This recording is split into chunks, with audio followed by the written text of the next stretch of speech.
Hi everyone, my name is Anne, and today me and my team we're gonna present two concepts. The first one is about leadership, and the second one is gonna focus on conflict and negotiations. So what is leadership? Leadership is the ability to guide a group toward reaching a goal or visions. For leadership, there are two kind of theories, which is trait theories and behavioral theories. For this slide on trait theory of leadership, it will focus on the personal quality that makes someone an effective leader. And there are four main traits that commonly links to strong leadership, which are extraversion, conscientiousness, openness, and emotional intelligence. For extraversion is describe leader who are outgoing and assertive. They enjoy interacting with others and are comfortable speaking up, which is why this trait is common among leaders. Conscientiousness is another important trait. Leaders with this quality are reliable, disciplined, and sticks to their promise. So they stay focused on their goals and are dependable in their actions. Effective leaders are also open-minded. They are curious, flexible, and creative, which allow them to solve problems and handle challenge effectively. Lastly, emotional intelligence is about leader with empathy and strong social skill that can build trust and form meaningful connection with others. Moving on to behavioral theory of leadership, this focus on how leader guided team in practical ways. Behavioral leadership highlight two main types of behavior. The first one is initiating structure. This is all about staying organized and productive. Leader who use that approach makes sure tasks are clearly outlined, set specific goals, and define everyone goals so that it's creating structure to make sure work flows smoothly and effectively. The second one is consideration. This is more about the people side of leadership. So in this one, leader prioritize building trust, showing respect, and making the team member feel supported and valued. Example of trade theory is gonna be the CEO Trump is reliable and disciplined. He makes sure tasks are complete on time and keep track of the project progress. Another example about behavior leadership is Trump set clear goals for the team and assign specific goals so that everyone know their responsibility. He create an action plan and monitor its progress closely, making sure the team stay on target. Hey, I'm Quinn, and today we talk the leadership model. So there's a range of the leadership model.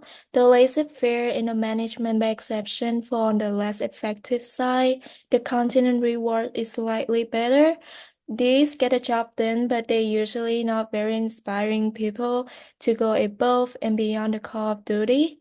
The remaining four correspond to the transformational leadership. So leaders are more effective when they consistently use the four I's.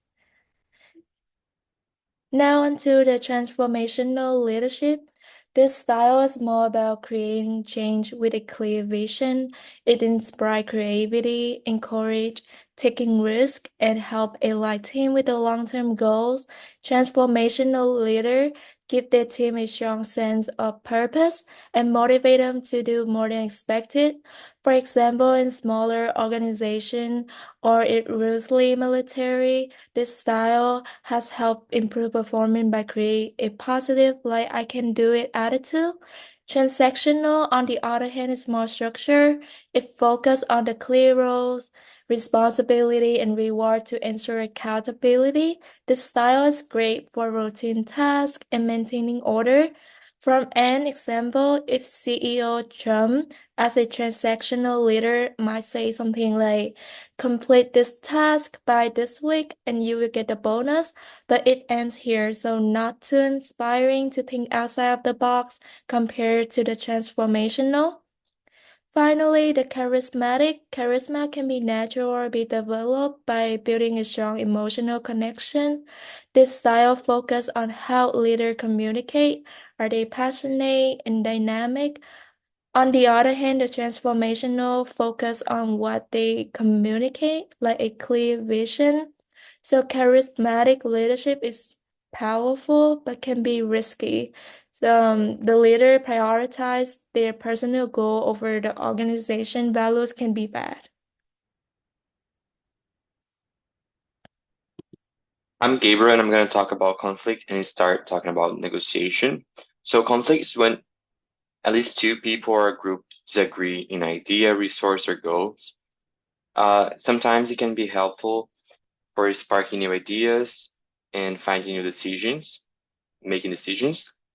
And negotiation is what we use to solve the conflict and find a solution that better serve everyone.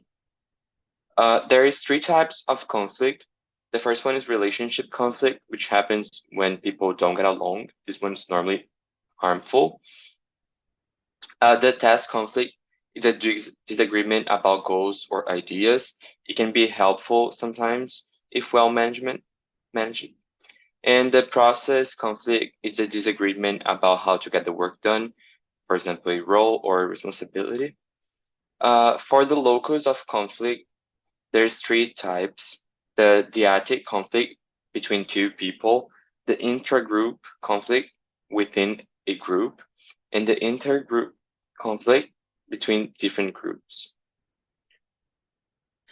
And the negotiation we use to solve, there's the negotiation process, which it is 5 steps. The first one is the preparation where we gather information and set a goal. The second is the defining ground rules. So we agree on terms. The third one, clarification. Both sides explain their positions. The fourth is the bargaining, finding a solution through give and take. And the last one is the closure, where we finalize the agreement and implementation, the how to solve the problem. And for an example, if a team is debating how to organize a client presentation, one insists on use a slide deck, while another one prefer a live demonstration. So to solve that, a manager mediate and combine about using both approaches. Hi, I'm Sophia, and I'm going to finish up by talking about the rest of our negotiation slides. So first off, for the two strategies, there's distributive and integrative bargaining. Distributive is zero-sum win-lose, and integrative is win-win, which creates value. So individual differences in negotiation effectiveness. There's 4 factors that influence individual negotiation effectiveness, and that is personality, mood and emotions, culture, and gender. So research shows that people who are ambitious and likable are better negotiators, and additionally, if both parties have similar personalities, then the negotiations tend to go better. And then lastly, self-efficacy has a positive effect on negotiation success within reason.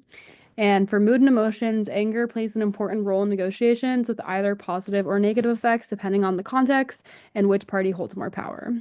Anxiety often hurts the expressing party, and it's important to show sympathy as well, but also within reason. Culture, during cross-cultural negotiations, it's important to use employees that are high on the openness personality trait and who are aware of differences in expressing emotions. And the same language used can also have an effect on how well it goes. And lastly, gender differences in negotiations are also very context dependent. Current research shows that there's no significant difference in negotiation success between men and women. However, historically, gender stereotypes have affected this.